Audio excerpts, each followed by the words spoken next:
자, 이번에는 아기의 뇌에서 이제 기억, 짧게 보면 기억이지만 좀 큰 범주로 보면 학습이 어떻게 일어나나를 좀 조금 더 자세하게 볼 건데, 해마는 들어보셨죠?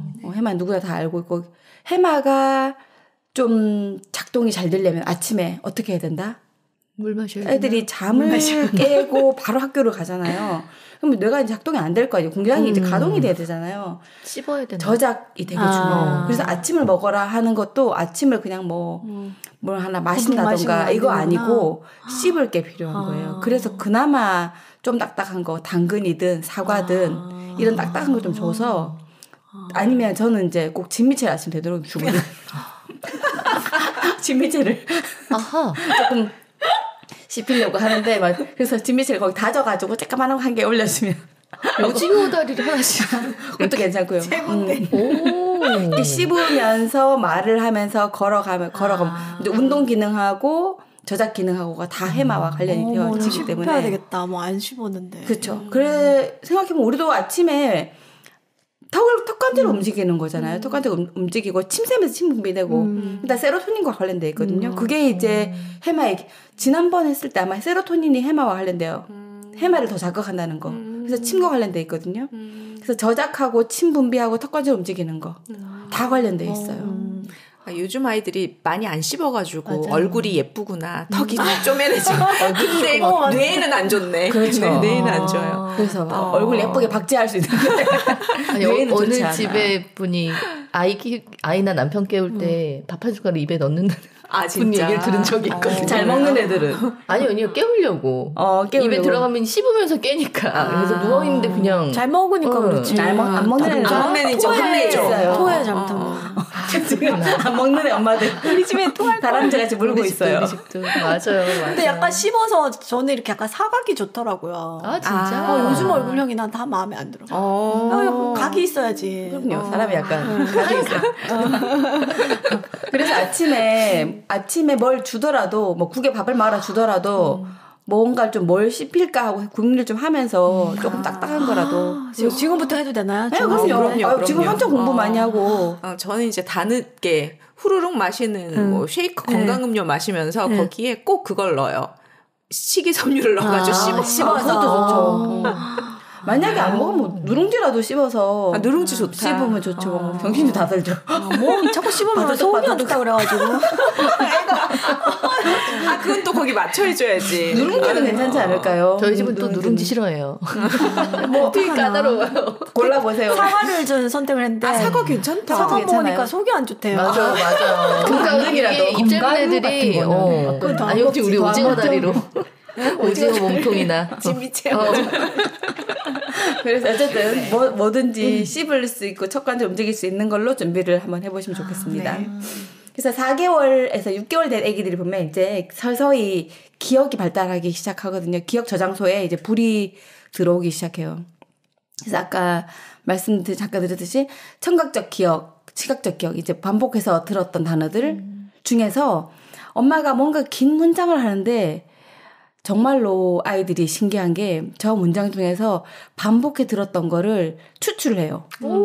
그 추출해서 단어들을 정리해요. 우리가 생각하는 그런 의식은 아니고 학습하는 의식은 아니고 무의식 중에 저것들을 자동적으로 정리해서 그것들을 또 다른 문장에서 들었을 때 그 복잡함으로 얘를 더 키우는 거예요. 그거 완전 그거 요새 카톡에 그거 요약 보시네. 요약해서 그렇죠. 요약해주잖아. 그래서 정리된 각각의 단어들을 붙여서 자꾸 듣는 게 되는 거예요. 그래서 점점 복잡계를 늘려가는 거죠. 그리고 이제 시각적인 것은, 청각적인 것은 이렇게 복잡한 걸 늘려가는데 시각적인 것은 반복된 건 좀 약간 지루해요. 보다가 애들이 꼬박꼬박 조는 게 이제 다 봤다 이거지. 그러니까 애들 그 머리 위에 모빌 있죠. 그 제가 참 지금 생각해보면 그 모빌 자동 모빌 그거 10만 원이나 하는데 그 애들이 조금 보면 안 보거든요. 저걸 이해했으면 안 샀을 건데 그 10만짜리를. 길게 써야 2달. 그럼요. 그러면 엄마가 만들어서 자꾸 바꿔주면은. 그렇죠. 엄마가 근데 그걸 바꿔줄 필요 없고 여러 가지를 집에 자꾸 바꿔놓고 자꾸 짐을 옮기고 뭐 바꾸고 엄마가 탈을 썼다가 모자를 썼다가 뭐 그렇게 하는 거죠. 와, 다시 키우고 싶다 진짜. 정말 나 옛날 비디오 보고 왜 저랬을까 막 후회 많이 했어요. 그러니까 국가를 위해서 산후도우미로 가셔서 공부된 뇌과학 공부된 우리가 되게 있어 보인다. 뇌과학 공부된 산후조리요. 굉장히 단가도 높고 도움이 와. 그래서 어쨌든 그래서 아기들이 이제 수면 중에 정보 처리를 굉장히 많이 해요. 태어나서 사실 에너지 굉장히 많이 뱃속에서 아무것도 자극이 없이 편안하게 있다가 나오면 너무 많은 게 막 들어오잖아요. 맞아. 정신이 하나도 없을 거 아니야. 그 상황에서 이제 뭐 들어오면 눈을 감고 자면 그 안에서 뇌는 알아서 아까 쪼각쪼각 들어온 것들을 평가하고 검증하고 수정하고 정보 처리해서 탁탁탁 서랍에 넣는 거예요. 이렇게. 신기하다. 그래서 꼭 자야 되는 거예요. 그러니까 이건 아기만 해당되는 게 아니고 청소년 성인들 전부 다 학습을 하기 때문에 특히 공부하는 애들 같은 경우는 학습량이 엄청나게 많잖아요. 네. 사실 누워있는 애기랑 비교해 봤을 때 비슷할 것 같기도 해요. 공부를 많이 하는 애들에 한해서. 공부 안 하는 애들은 또 다른 걸 하긴 하겠죠. 뭐. 네, 그래서 잠을 자면서 뇌는 알아서 정리를 하는 거예요. 그래서 잠을 안 자면 안 돼. 다이어트도 그렇대요. 잠이 부족하면 나머지 다 해도 그게 안 된대요. 그렇죠. 에너지 소비가 안 된대요. 그 다이어트를 위한. 수면도 이렇게 수면에서 가장 에너지가 많이 소모되기 때문에 그래서 이제 낮 동안에 이렇게 여러 가지 정보가 들어온 것들을 해마는 단기 기억을 하고 있거든요. 그 명시적인 어떤 정보들을 짧게 기억하고 있어요. 근데 얘가 잠을 자면 대뇌 피질에다가 이렇게 넘겨주는 거예요. 그럼 피질은 좀 더 그게 고차원적 사고를 하는 곳이잖아요. 정보를 평가하고 저장하고 검증도 하고 이렇게 분류 체계를 만들어 두는 거죠.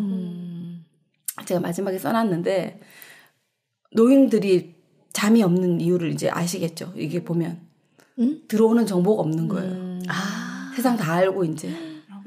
아침 드라마 다 비슷한 것 같고. 공부해야 돼? 그러니까 본인이 뭔가를 애쓰지 않는 이상 정보가 들어오는 게 별로 없죠. 그리고 정보를 줘도 뭐 다 안다 하고 이제 별로 안 받아들이는 것도 있고 그리고 뇌에서 이제 뇌 세포가 점점점 이제 좀 역할을 좀 줄이고 있기 때문에 들어오는 양이 적죠. 그래서 수면의 질도 떨어지기도 하고 수면 양도 적고. 근데 또 노인들 초저녁 잠은 또 엄청 많잖아요. 그거는 잠이라 보기 깜빡깜빡 졸으시는 거죠. 깜빡 졸으시면서 저거 아닐까요? 반복된 자극들에 의한 지루함. 그 드라마고. 근데 끌려가면 떠가지고 보고 있다. 끄자니 아쉽고. 그래서 우리가 지금도 공부를 뭔가 정보를 우리가 그렇잖아 않나? 이렇게 평상시처럼 행동하고 있다가 어디 낯선 데를 갔다 온다던가 아니면 조금 긴장된 누군가를 만난다던가 하고 좀 약간 뭔가 진지한 얘기를 나누고 오면 그날 좀 피곤하잖아요. 맞아요. 그럼 좀 잠을 좀 자잖아요. 맞아요. 뇌는 확실히 정보를 통해서 이제 여러 가지 일을 하는 거거든요. 그래서 그런 애기들도 그렇게 하고 있다는 거. 그래서 이제 이런 그 정보들이 들어왔을 때 어떻게 기억으로 우리가 말하는 기억 흔적으로 남아서 얘가 뚜렷한 우리가 말하는 그 학습되었다 하는 데까지 오느냐. 기억의 메커니즘을 좀 살펴보면은 우리가 시냅스 형성기하고 뭐 시냅스가 소멸되네, 아기 때 많이 생겼다가 뭐 중간에 없어지네, 뭐 이런 얘기를 해서 이걸 살려야 되나 어째야 되나 막 의견이 분분한데 아니고 출생 후에 급격하게 생후 한 3개월부터라 하지만 7개월까지 개화기라 그래요. 시냅스 꽃이 확 펴요. 태내에 있다가 나오니까 자기들끼리 난리가 난 거지 막. 무슨 일이나 싶어서 막 서로 연결되면서 그 무성한 아마존 밀림같이 수풀이 우거지는 그런 개화기를 맞이하는 거예요. 그런데 그에 따라서 뭔가 딸랑딸랑 소리가 나오고 반짝 불빛이 나오고 이러면서 자극이 들어오는 거예요. 그래서 그 자극에 따라서 이 그 밀림, 무성한 밀림 숲에서 살짝 흔적이 생기는 거죠. 근데 그게 약간 반복되는 거죠. 엄마가 뭘 흔들면서 맘마 먹자 하고 이런 소리 자꾸 들려오고 뭐 맛있는 게 들어오고 이러면서 흔적이 생기는 거죠. 그러면서 그 한두 번 지나갔던 발자국들에 오솔길이 생기면서 그게 이제 신경 통로가 만들어지는 거죠.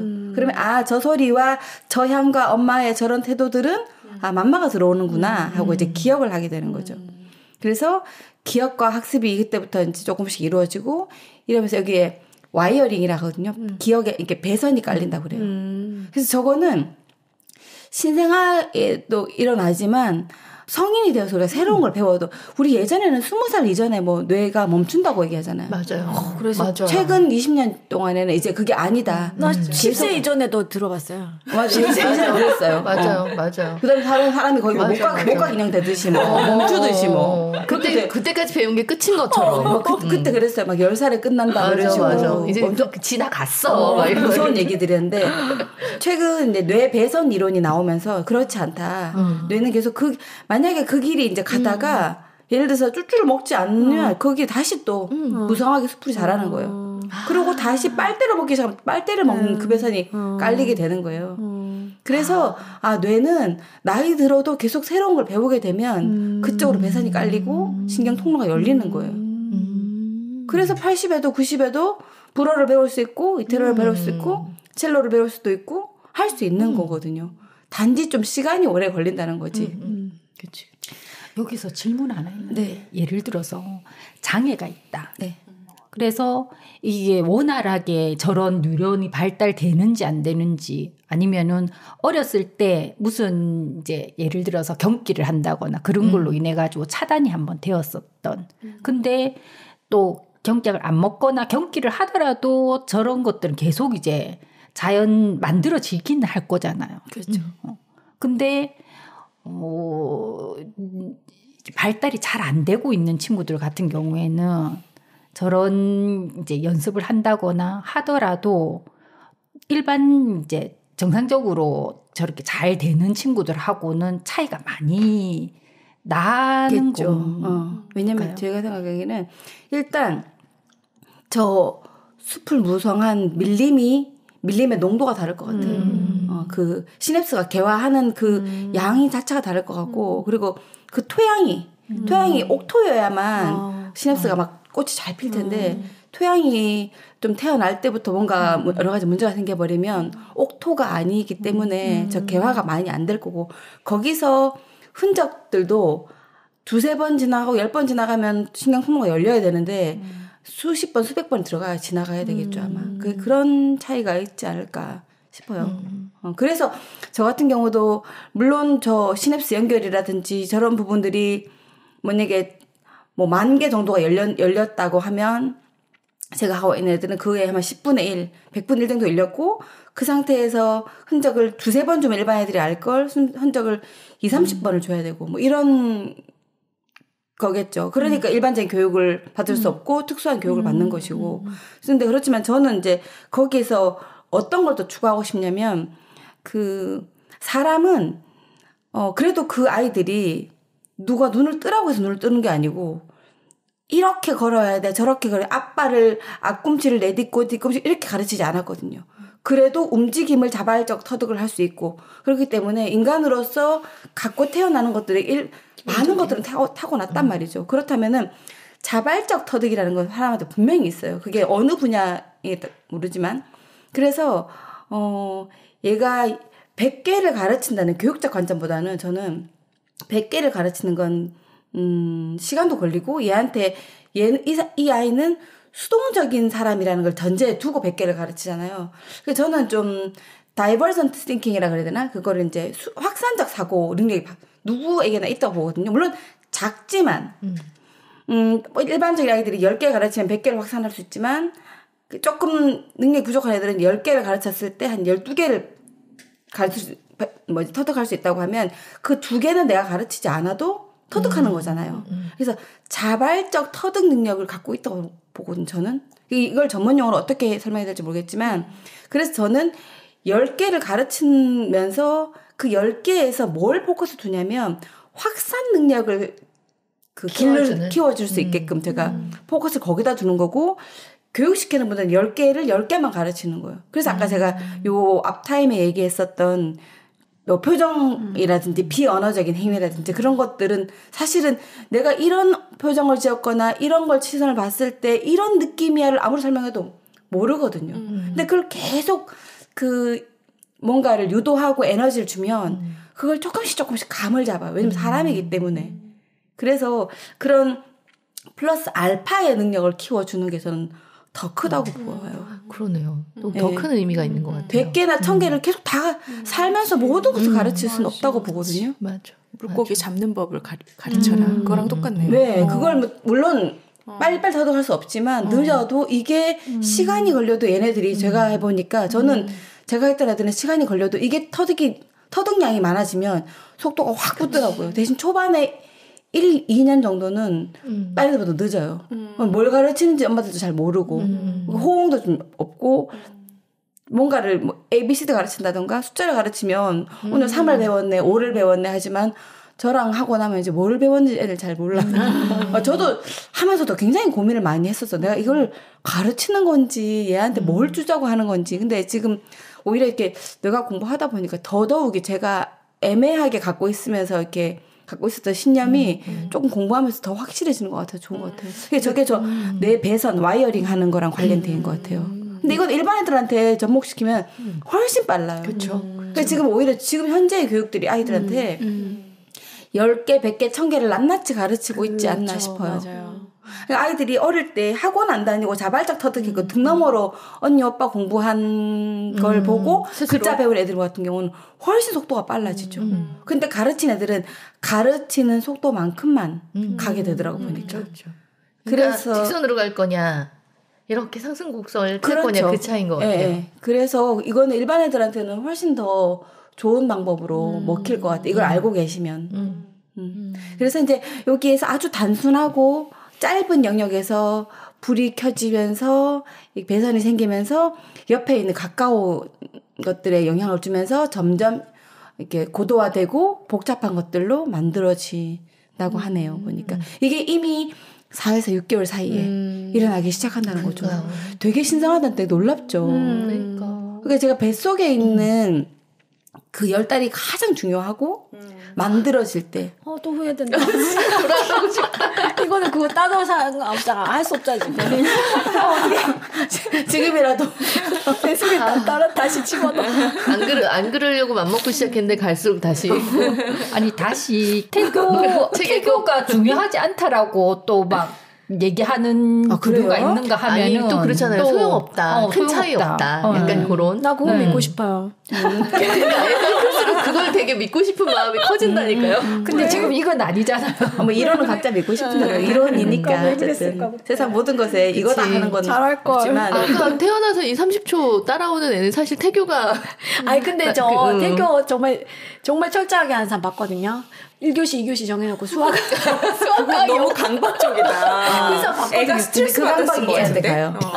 그럴 것 같아. 뒤에 가서 위로가 된 얘기가 또 나와. 그건 아니지. 거의 기질과 유전이 굉장히 커요. 그러니까 이게 따라갈 수 없는 거예요. 기본적으로 장착이 되어 있는 사람들에 한해서 하는 얘기인 것 같아. 유전과 기질이 굉장히 크기 때문에 뭐 그렇게 울적하거나 후회할 필요 없어요. 네네네. 그래서 그다음에 이제 낯가림이 이제 시작되잖아요. 7에서 9개월 정도 되면 낯가림이 왜 이렇게 심할까 생각해보면 얘네들이 이제 기억을 한다는 거잖아요. 근데 이게 7에서 9개월 정도 되면 아까 개화된 됐죠. 시냅스가 이제 폭발적으로 증가하기도 하고 이쯤에서 멈춰져요. 시냅스 증가가. 딱 멈췄다가 어디에 집중해야 될까? 선택과 집중을 하는 거예요. 이 길이 열린 쪽으로 몰아주자 하고 길이 안 열린 쪽은 다 이제 스톱시켜주는 가지치기 해주는 거죠. 시냅스 가지치기가 일어나는 거예요. 왜냐면 에너지 보호 차원에서도 불필요한 연결점들은 제거가 돼야 되는 거잖아요. 그래서 아까 흔적 생겼던 그 경험을 통해서 오솔길 그 신경 통로가 열린 지점으로 에너지를 쫙 주는 거죠. 그런데 이제 이 시점에서 아이들이 이제 전두엽이 조금씩 발달하기 시작하는 거예요. 사고하고 판단하고 결정하고 이렇게. 그래서 해마에서 기억이 된 것들이 전두엽하고 협업을 하면서 작업 기억이 되는데 작업 기억이라는 거는 쉽게 생각하면 우리 집에 도마 있죠. 도마를 생각하시면 돼요. 도마에다가 우리 집에 있는 원래 있던 식재료를 올려서 요리를 할 수 있는데 누가 작업 기억대가 크나. 예를 들어서 작업 기억대가 뭐 조만하잖아요. 가로 세로 한 15cm다. 그럼 거기 몇 개 올릴 게 없죠. 애기들은 작업 기억대가 낮을 거 아니에요. 몇 개 올릴 게 없고 성인 될수록 이제 그러니까 작업대가 커질 거 아니에요. 그래서 애기들은 해마에서 있는 단기 기억된 것들을 가지고 전두엽에서 저게 맞나 아닌가 판단하면서 작업 기억을 이제 작동시키는 거예요. 그러니까 할머니를 자주 봤는데 작업 기억에서 그래 우리 할머니였지 올려갖고 맞아 이렇게 해가지고 이제 하는데 판단해서 안겨도 되겠다 이렇게 됐는데 할머니를 한 달 못 봤어. 왔는데 찾아보니까 작업 기억 때 올릴 할머니가 없는 거야. 못 봤던 사람이야. 이거 위험한 거야. 굉장히 불안한 거야 하고 이제 우는 거예요. 그래서 낯가림을 한다는 게 자기 정보에 없던 거지. 겨우 얼마 저장해놓은 정보가 이제. 근데 그런 거 있잖아요. 똑같이 처음 들어갔어. 나한테는 막 울고 쟤한테는 안 울어. 그런 사람이 있어. 아이들이 맞아. 자기 나름대로 어떤 친숙한 요소를 찾는 거예요. 친숙한 요소를 찾으면 괜찮고. 자기 기준으로 알 수 없는. 저희 딸이 아기 때부터 남자 절대 안 가는데 안긴 사람은 배 나오고 목 짧고 퉁퉁한 아저씨한테 다 잘 가요. 그리고 엄청 폭 안 껴 있어요. 그게 누구라도. 그게 누구라도 가더라고. 근데 날씬하고 키 큰 남자가 오라면 절대 안 가고 엄청 울고 집에 들어오기만 해도. 제 조카들이 이제 키가 막 185 그러니까 둘이 들어오면 기절하고 우는 거예요. 그래서 그러니까 배 나오고 목 짧은 이제 고모부가 오시면 상당히 좋아하고 옆에서 막 알랑알랑거리면서 좋아하고 자기 나름대로의 그 기준이 있는 거예요. 자기만의 기준인 거죠. 알 수 없는 우리는 알 수 없는. 근데 자기가 생각한 그 기억의 어떤 요소를 갖고 왔을 때 판단해봤을 때 괜찮겠다 하고 생각 안정감이 드는 거죠. 그럴 수 있겠네. 그래서 이제 이렇게 아이가 낯가림을 할 때 하면서 아이들은 또 부모의 태도를 보면서 감정을 모방해요. 예를 들어서 부모가 이제 뭔가를 탁 떨어뜨렸다 애가 떨어뜨렸거나 아니면 뭔가를 이렇게 했는데 부모가 화들짝 놀라가지고 막 이제 난리를 치면 아이도 이런 상황이 되면 저렇게 놀라는 거구나 하고 이제 감정을 모방하기 시작하죠. 그러니까 예민한 엄마 그리고 이제 막 강박적으로 딱 닦고 뭐 이런 같은 경우는 그런 태도와 그런 감정들을 모방하기 시작하는 거예요. 비슷하게 가요. 아이들도. 뭐가 있죠. 다들 보면 걸리겠죠. 그래서 둘째들이 편안한 게 있는 거예요. 그러니까 엄마들도 첫애를 키우면서 다 놀라기도 하고 이거 뭐 큰일 난 거 아닌가 싶지만 키워보니 괜찮더라가 되니까 둘째는 땅바닥을 마당을 기어다녀도 괜찮고 롯데리아를 뒹굴어도 괜찮고 그런 거죠. 그래서 이 정도는 괜찮구나. 그래서 둘째들이 세상 만만한 거예요. 그리고 그 위에 큰애를 보면서 이건 이렇게 해야 되는 거구나 이렇게 되는 거 모방을 하게 되고 훨씬 세상 살기 유리한 거죠. 둘째들은. 맞아. 그리고 이제 편도체 저기 그림 보시면 그 해마 주황색 그 자주색 부분이 해마잖아요. 해마의 끝 부분이 편도체가 와 있어요. 해마가 기억이라 했죠. 편도체는 우리가 알기로 감정을 다루는 곳이잖아요. 뇌에서 인접한 부분에 있다면 연결되고 통합된다고 했잖아요. 그래서 해마의 단기 기억이 편도체와 굉장히 밀접하게 연결되는 거예요. 왜냐하면 제가 가만히 보니까 저거는 인간이 생존하기 위해서 가장 중요한 부분인 거예요. 왜냐하면 해마에서 호랑이가 와서 물 건데 지금 그걸 기억 못하고 뭐더라 저게 그래서 저게 뭐더라 이렇게 막 장기적으로 꺼내갖고 오면 언제 잡아먹히죠. 그러니까 단기적으로 호랑이 봤을 때 깜짝 반사적으로 놀라야 되는 거예요. 편도체가 붙어 있어야만 인간의 생존에 유리하잖아요. 그래서 불안과 공포가 가장 근원적이기도 하고 감정과 그 기억이 가장 잘 연결되는 게 좁은 부분 때문에. 그래서 기억은 좋은 거보다 그런 게 더 많이 기억되죠. 살기 위해서. 그래서 선생님이 점수 내려가면 때렸나 그렇게 손바닥을. 점수 내려가면 맞는다, 공포다 이런 거. 저 같은 경우는 약간 불안과 공포가 좀 있었던 게 아마 어린 시절에 저런 단기 기억과 감정들이 많이 연결된 그 충격들이 좀 있어요. 저도 저런 부분이 있어서 밤에 이렇게 혼자 못 자는 것들도 저런 그 무의식적에 이렇게 쌓여 있는 것들이 아닐까 싶은데, 그러니까 아기들도 저런 공포나 불안들이 기억과 잘 연결되기 때문에 아까 감정 모방에서 엄마들이 내가 비록 놀랐다 하더라도 좀 편안하게 아이한테는 그 편안한 감정으로 Are you okay? Are you okay? 그렇죠. Are you okay? 이렇게 하는 거죠. 하나도 놀라지 않은 것이. 그래서 그래서 저렇게 부부싸움을 할 때 있잖아. 사실 애기 낳고 막 바쁘고 힘들면 애기 막 7, 8개월 이럴 때 가장 피크잖아요. 이유식 만들고 막 맞아. 서로 힘들잖아요. 쫓아다녀야 되고. 부부싸움을 할 때도 저런 부분을 좀만 기억하신다면 아이를 딴 데다 잠깐 두고 밖에 나와서 운동장에서 한판 뜨시든지 이렇게. 요즘 엄마들은 맞아. 잘할 수는 있겠다. 환경적으로 이유식도 다 만들어서 다 사 먹던데 이제. 맞아. 왜냐면 비용 차이가 만들어서 사서 만드는 게 더 많이 들거든요. 바쁘기도 하지만 감정적으로 두 명의 구도에서 직선 구도에서 삼각형 구도로 구도가 바뀐다는 건 사실 좀 힘들잖아요. 그래서 요 시기에 특별히 아이가 그런 부분에 놀라기도 하고 기억을 하기도 하고 그게 이제 그 기본적인 정서로 공부랑 공부가 깔리기 때문에 지금 호랑이도 오지 않는데 그렇게 굳이 그걸 깔아둘 필요는 없잖아요. 그래서 잘 알고 계시면서 키울 때 유념하시면 좋겠다 싶으네요. 네.